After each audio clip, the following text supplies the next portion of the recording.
Transformers: The Last Night was directed once again by Michael Bay and is the fifth movie of the Transformers franchise.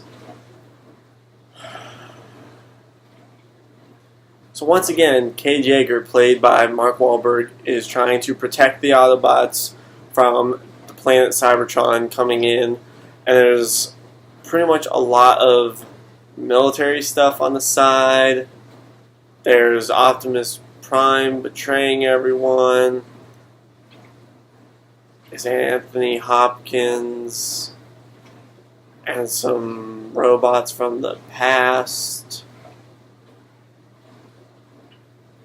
I didn't understand this movie at all. This movie was scattered. It was very scattered. There was a lot of plot points that were going every which way. There was, like, the main plot where Planet Cybertron's coming down to Earth, and so they're trying to prevent that from happening.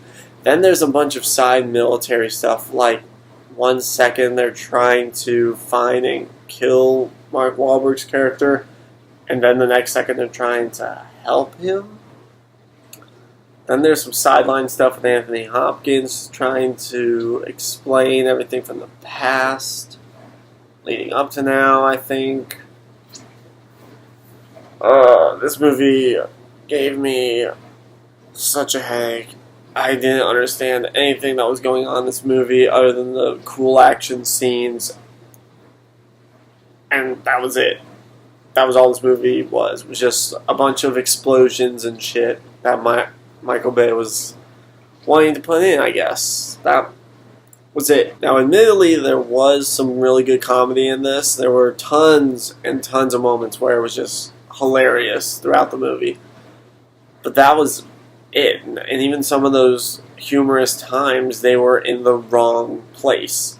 Like, there'd be like a super serious moment where they're trying to explain something that's grave, and then it gets ruined by the comedy, and so the timing was just way off for it. There was a lot of really bad editing and cuts in this movie. There's one scene where they're being chased by drones through this church, and Mark Wahlberg's on the ground, like injured, or somewhat injured. And then the very next shot is him running on top of the freaking roof of the church with everybody else trying to escape. What? I don't know what Michael Bay was thinking with this movie. I really don't. Like I mentioned before, there were a lot of different side plots in this movie. Specifically the ones where it was the main story, then there was military side plot, then there was a whole thing with Cade trying to be a fatherly figure for this little girl played by Isabella Moner. And then there's the scenes with Anthony Hopkins and his whole side story. Then there's a side story for Optimus Prime and how he becomes a traitor.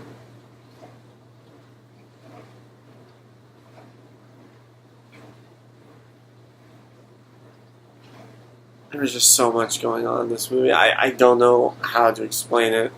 I have no idea. Now, the visuals for this movie were actually very well done. I enjoyed them a lot. I thought they were really cool. I loved, like, the set of it. Everything looked really well done. There were some moments where I could tell there was green screen, but they weren't too bad. Again, most of it was just, like, minor nitpick stuff at it. Which, I mean, for a movie like this, it's going to happen. You're going to see those moments, but they shouldn't be terribly noticeable.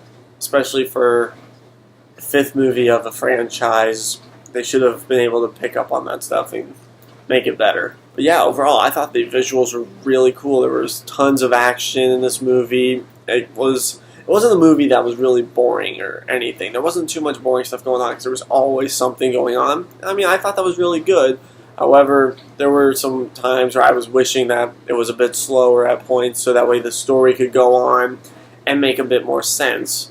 Because of all the action going on, they had really no time to explain everything in the story because of all those separate side plots as well. Now, the very last scene in this movie I thought was probably one of the greatest scenes in this movie to an extent. It was an epic battle. They're on Planet Cybertron. They're fighting, kicking ass, taking names. And I thought it was amazing. However, It was a horrible climax. The way the main villain ends, I'm not going to do any spoilers or whatever, but the way the main villain ends was horrible. It was sloppy. It was this big build-up for something. I was expecting like this really big build-up for something, and then it's just not even there. Even the battle with Megatron at the end was just boring. Like, the whole fight scene as a whole was really good. But when they started narrowing down the specific people, it was boring. It was weak. For a movie like this where you've seen epic fights, epic final fights, and you see this big clash up, a fight and such, and then in this movie there's just one thing, it's not even a fight, and the villain's beaten. It makes no sense. It was horrible. Now I think one of the worst parts of this was the absolute ending during the credits. I'm going to let you guys know, if you do watch this movie, you guys got to stay for the kind of post-credits. There's only like one scene during the very beginning parts of the credits, so stay for that, unfortunately. They set up for a 6th movie. Last I read, and last I checked, I was almost certain that Michael Bay said that this was going to be his last movie in the Transformers franchise. And yet somehow they set up for a 6th movie.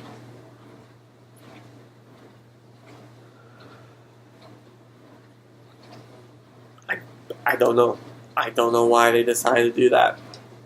They should have just left it at this. They should have just stopped at this movie. But Hollywood, they keep popping out movies, I guess. So there's not more I can say about that other than they probably should stop by now. Now, admittedly, even though the very ending was bad, the very beginning was actually pretty well done. I enjoyed it because it's more of like a flashback to basically how everything starts, how all the Transformers kind of come to play.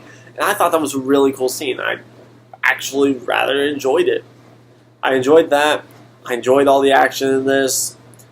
The acting was it could have been better, but it was really well done. The writing was good, but it wasn't the best due to their jokes at the wrong place at the wrong time, and the plot points, like all the plots in this movie, were just scattered everywhere.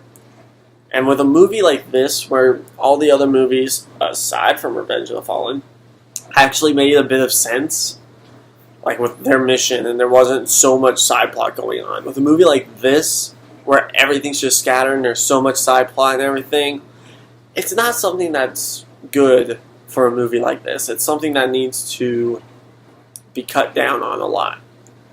So I think that's probably one of their biggest problems with this movie. Overall, I thought this movie was pretty decent.